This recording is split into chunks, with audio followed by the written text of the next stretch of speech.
Voilà, vous avez bien réfléchi et je suis certain que vous avez de très bonnes idées pour écrire maintenant les équations de l'écoulement uniforme, ce qui est le but. Alors, quelles sont finalement ces forces qui s'exercent sur le volume de contrôle? Il y a bien entendu le poids propre, c'est-à-dire le poids de l'eau qui se trouve dans le volume en question. Il y a une force de résistance due au frottement de l'eau contre les parois du canal. Et puis, il y a des forces de pression de part et d'autre du volume de contrôle. Nous allons un peu détailler ces différentes forces en nous rappelant le schéma où la profondeur est constante, la vitesse est constante, les trois pentes sont égales. Prenons d'abord le poids propre.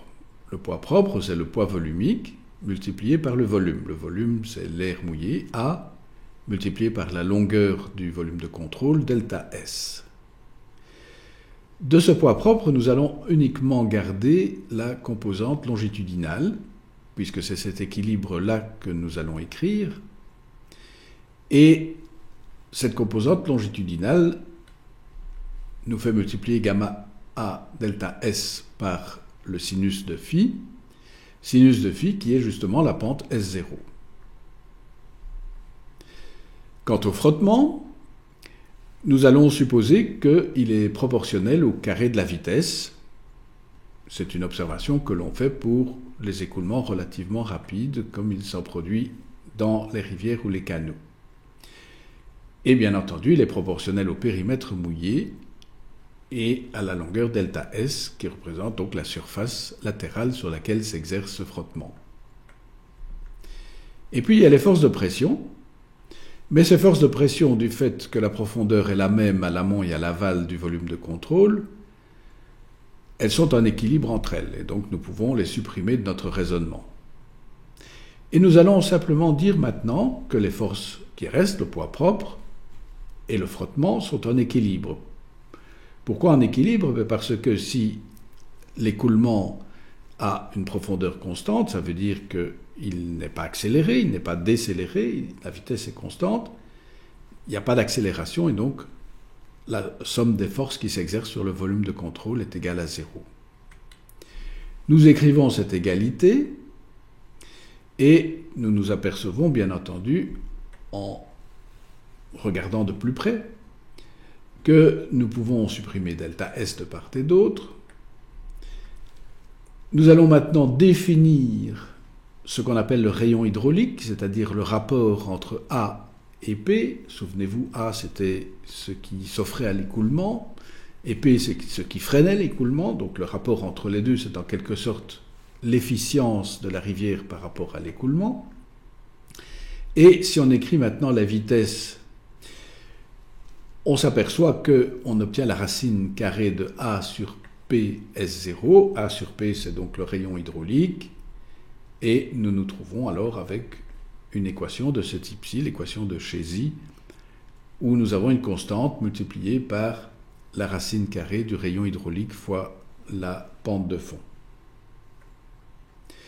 Cette formule est la formule théorique, et elle est en général supplantée par une adaptation de la formule qui est due à Manning et à Strickler, où on s'est aperçu qu'en fait C n'était pas tout à fait une constante, mais variait avec le rayon hydraulique lui-même. Si la rivière est plus grande, avec une plus grande profondeur, un plus grand rayon hydraulique, la rugosité est apparemment plus faible.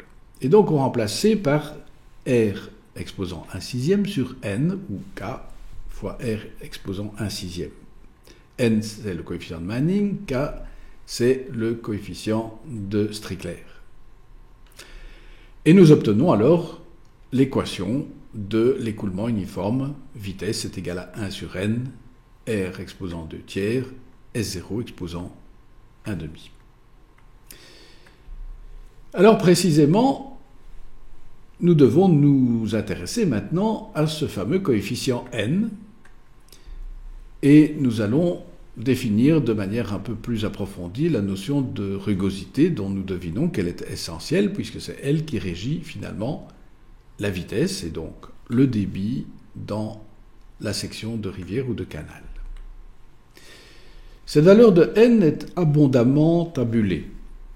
Ici, nous avons un petit morceau de ces tables. Vous voyez en fonction de la nature des parois et aussi en fonction de l'état des parois, état parfait, état bon, assez bon, mauvais, les valeurs les plus usuelles. Et celles-ci sont d'ailleurs représentées en rouge, donc ce sont celles qu'on va utiliser principalement dans les designs. Ça, c'est pour des canaux avec des parois artificielles.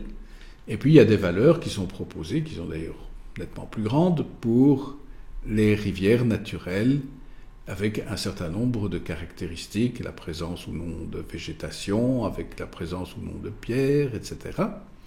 Avec le fait que la section est toujours submergée ou submergée de manière intermittente, nous voyons que nous avons des différences de la valeur de la rugosité. Et puis à côté de cela, le problème de la rugosité n'est parfois pas tout à fait simple parce que la rugosité du fond et celle des parois pourraient être différentes. Vous avez ici un exemple d'une rivière en Belgique que de temps en temps on vide, pour ainsi dire, de façon à entretenir les différents ouvrages hydrauliques. Et ici on voit très bien sur le bras qui est à droite et dans lequel il n'y a pas d'eau pour le moment, que le fond est constitué de pierres, mais par contre les parois sont constituées d'éléments artificiels. Et la rugosité n'est pas la même, de même dans le canal en Suisse qui se trouve sur la photo de droite. Comment peut-on traiter ce type de problème? On suppose donc qu'on a une rugosité pour AB, une rugosité pour BC, une rugosité pour CD, et on va faire deux hypothèses. On va dire que chacun de ces éléments du périmètre mouillé a sa zone d'influence et que dans cette zone d'influence, donc la zone verte par exemple et la zone rose, que dans cette zone d'influence, la vitesse est la même. C'est ce qu'on appelle l'hypothèse d'Einstein.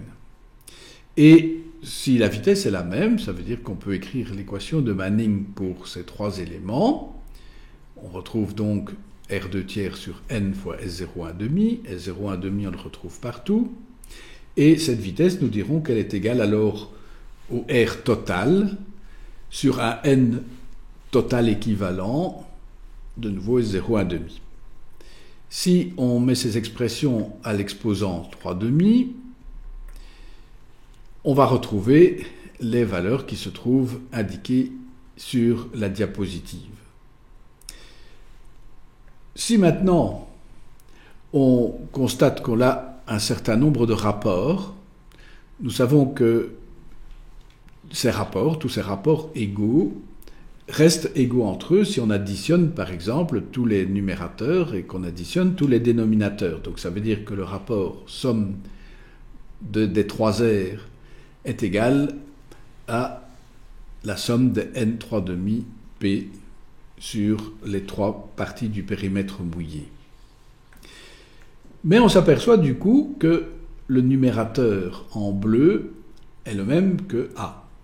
Et du coup, le dénominateur en violet doit être le même aussi de part et d'autre du signe égal.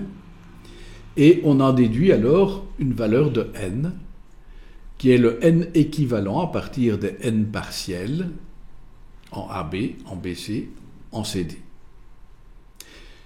Ce n équivalent dépend bien sûr de la profondeur, mais donc il devient parfaitement calculable. Parfois c'est encore un peu plus compliqué, surtout quand les sections ont plusieurs éléments différents, par exemple sur la berge. Et à ce moment-là, que fait-on? On va simplement généraliser l'équation que nous avons établie pour deux parois et le fond, en disant tout simplement que n, c'est la racine 2 tiers de la somme des PI n 3,5 sur le périmètre mouillé. Autre élément qu'il convient de préciser, c'est le fameux alpha que nous avons fait apparaître quand on a écrit alpha v carré sur 2g pour l'énergie cinétique. Et en fait, ce alpha, c'est simplement un élément, un facteur qui tient compte du fait que la moyenne de v carré sur 2g n'est pas égale à la vitesse moyenne au carré sur 2g. Ça vaut un peu plus. Et ce alpha, en fait, a des valeurs qui se trouvent également dans des tables. Vous avez ici un exemple. Très souvent, nous prendrons simplement alpha égale à 1, tout simplement parce que alpha v carré sur 2g se trouvant des deux côtés du signe égal dans l'équation de Bernoulli, une erreur sur v carré sur 2g ne prête pas conséquence. Que peut-on faire comme calcul à partir des notions que nous avons établies? Premier type de calcul, on peut tout simplement calculer le débit connaissant les caractéristiques de l'écoulement. On a l'équation de Manning qui nous donne la vitesse. Pour trouver le débit, il suffit de multiplier la vitesse par l'air mouillé. Q est égal à A fois V. Si on remplace V par sa valeur tirée de l'équation de Manning, on obtient l'équation suivante. On se rappelle que le rayon hydraulique, c'est A sur P.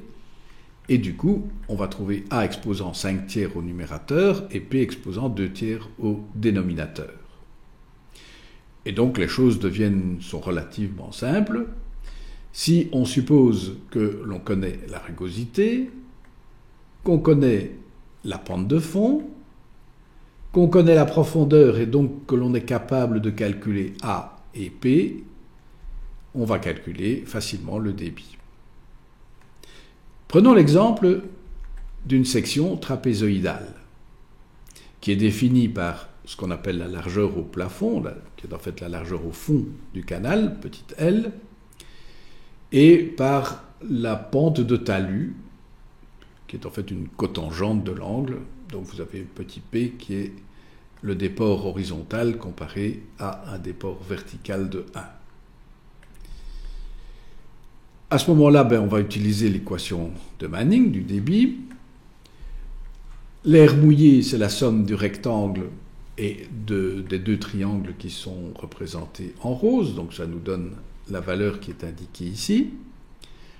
Le périmètre mouillé, c'est la somme du fond et des deux talus, et les deux talus, on utilise tout simplement le théorème de Pythagore pour trouver la valeur de la longueur, donc c'est h carré plus ph carré, le tout racine carrée.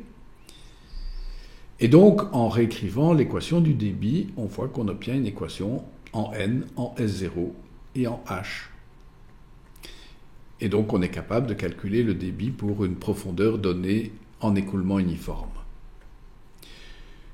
Voici par exemple pour une section trapézoïdale type, donc 20 mètres de largeur au plafond, 8 quarts, donc 2 comme angle de talus, une pente de fond de 0,0016, donc ça veut dire 1,6 pour 1000, et une valeur de n de 0,025 mètres moins un tiers seconde.